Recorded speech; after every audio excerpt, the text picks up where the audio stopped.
number one, it's never good to lose. I always tell you it's good to win.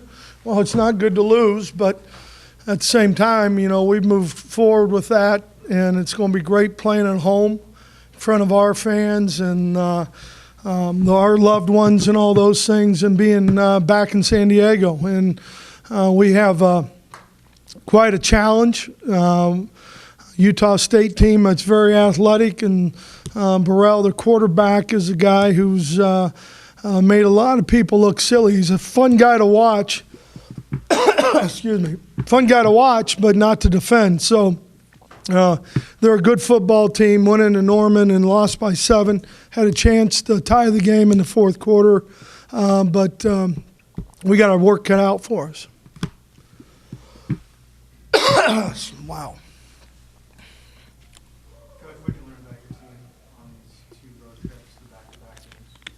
I like our team.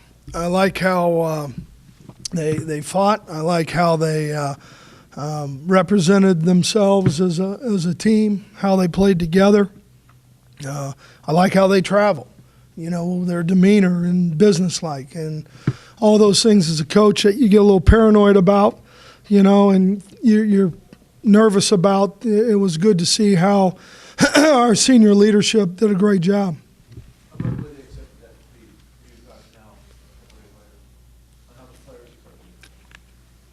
Jim, we came in on Sunday, and the one thing I think, consistency in what you do and how you do things is a big part of it. But we came in on Sunday, and they were disappointed and should hurt a little bit, or a lot of bit to some degree.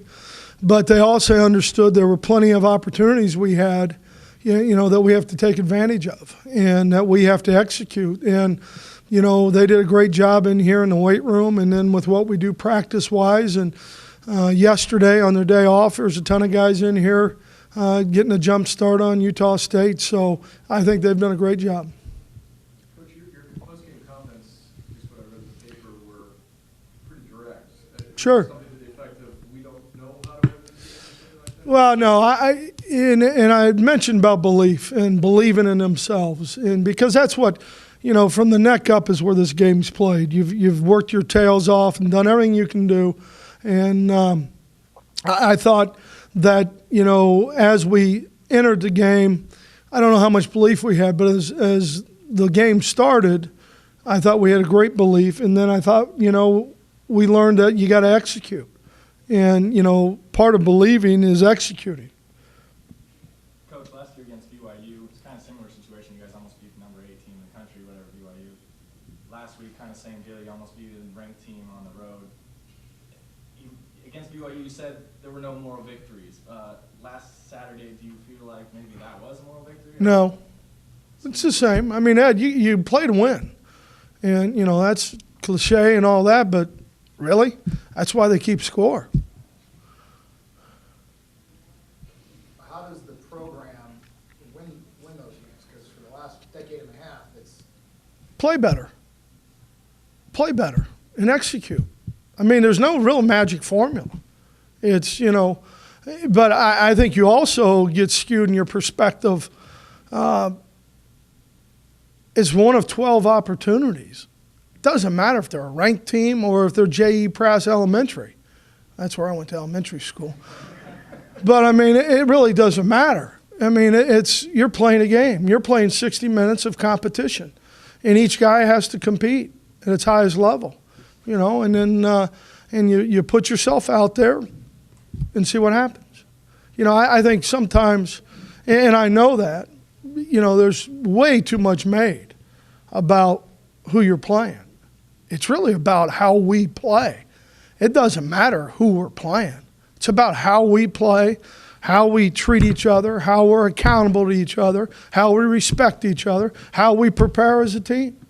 To me, that's what it comes down to, And I talk to our seniors every Sunday and every Thursday and see where they're at. And that was the first thing was said, well, the game. I said, it's one game. Move forward. We got 9 more opportunities, guaranteed.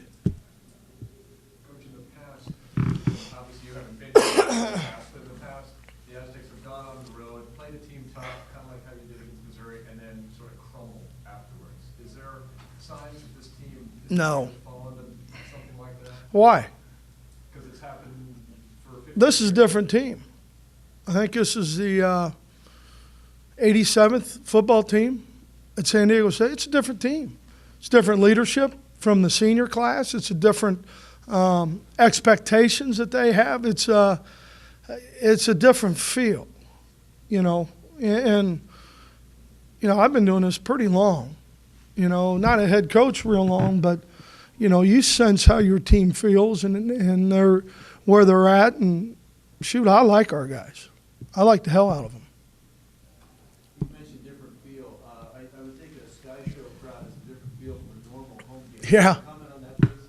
Well, I think that's, you know, obviously, you know, my first year last year, Jim, of being involved with it, you know, I hope, you know, the people get there early. Maybe we'll start the Sky Show a little earlier. But for the community and for our kids, you know, anytime you can play in front of a stadium where there's either on the road or at home, but where there's people there and there's an excitement and there's a intensity about it, I think that's great.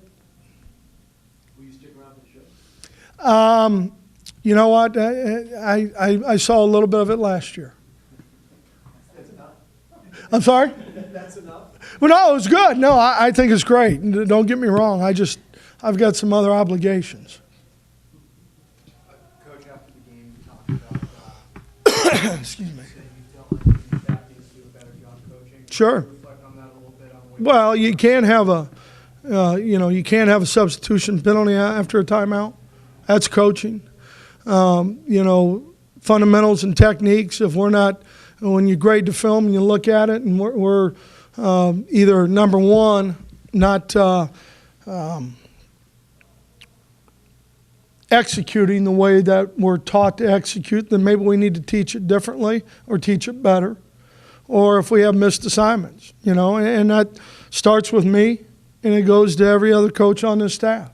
You know, we've got to give, and believe me, I think we had great plans on both sides of the ball, but we've got to keep pushing our kids and pushing ourselves to meet the expectations that we have as a program.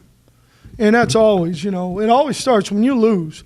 It starts right here, and that's where it should stay. In retrospect, any different decision you think on that 4th and 8 instead of punting, maybe you've gone for it, or are you pretty confident with that decision? Well, you know, we went 8 times, 5 plays and out defensively. We were playing pretty good defense. And, you know, you can say, well, they got 440 yards. Well, I think after the first quarter, our guys really started to hone in and, you know, caused 3 turnovers. And I thought we did a pretty good job in that respect to it. So, no, I don't. Coach Ryan Lindley, people always say it's not as good as it looks on the film, it's not as bad as it looks on the film. How do you think he played? He did okay. I mean, there's obviously some throws he wishes he could have thrown better, but that's, you know, I'll go back to the substitution penalty. You know, that's a coaching mistake. I wish we would have done that better. So, if there was a key for you to win this game against Utah State, what would it be? I think number one, I think there's 2. Their quarterback is a dangerous, dangerous man. And he's very talented with his feet and with his arm. And I think you've got to do a great job because they run some option principles with a midline out of it. He drops back to throw the football. If it's not there, he's going to run the football, and he's very capable of doing that. So I think, you know, he's a guy that really is critical. And then I think the ability to run the football is critical, you know, and you could probably take that from last year. Some game I probably said that, but it is, you know, and I think that's what helped us an awful lot the other night. Having said that, your thoughts on the way Ronnie Lindley is Well, I think, you know, Ronnie has had 2 really good weeks, and you know, and some of it's his ability and what he's been able to do in the open field and with his speed, and some of it is our receivers have been harassing people down the field, And then I think up front offensively, there's been some pretty good seams in there. Was his blocking better? It was better. It was better, you know, Ed. Clark is probably the most mobile of your backups. Would he be one to simulate? No, we'll use Dingwell. Dingwell's pretty, you know, he's a redshirt freshman out of Texas. He's pretty mobile, and he'll do a good job. Takes a lot of pride in trying to really give you the look in everything, mannerisms. He studies. He does a good job of studying the opponent's quarterback. I know every game, obviously, you're going to put your best up for it, but with this crowd that's going to be as big as it is with Sky Show, I mean, is it that much more important to give a good eye? Because then these people that aren't Right. as fans, they'll be like, hey, this is look at the Well, I think that's one way to look at it. You know, we won't look at it that way, to be honest with you. I mean, we like you said, you know, kind of answered the question. We want to play our best football. Every week we want to improve as a team, and we got a lot to improve on. So that's kind of where we are with it.